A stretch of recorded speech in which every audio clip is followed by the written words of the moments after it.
C'est à un drôle de paradoxe que se sont livrés Guy Novet et son staff, à l'annonce de la composition de l'équipe appelée à affronter les Springboks. Celui de n'avoir, malgré la plus gigantesque revue d'effectifs jamais effectuée par le rugby français, entre l'affrontement des Barbarians face aux Maoris vendredi dernier, et celui des réserves mardi à Lyon, procédé à aucun changement malgré la défaite devant les All Blacks samedi dernier, 18-38. Avec, en creux, un message clair, celui adressé au cadre de la sélection que demeurent les Slimani, Guirado, Gourdon, Picamol, et autres jeux de livrer une toute autre performance, sous peine de voir leur statut menacé.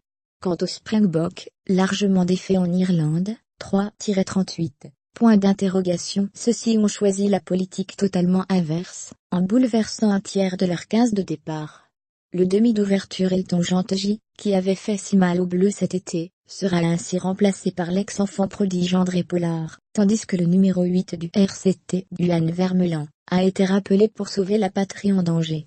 Entre autres, bien conscient que sa tête pourrait tomber en cas de défaite, après l'avoir déjà sauvé au mois de juin contre les Bleus, le sélectionneur sud-africain Alice Tekoetsi semble ainsi avoir misé sur les forces traditionnelles du rugby sud-africain. Puissance, défense, jeu au pied. Pas de quoi assurer d'un spectacle tous azimuts au Stade de France. Mauvaise nouvelle pour les Bleus, habitués à ce genre de joute en top 14. Honnêtement, on ne le jurerait pas.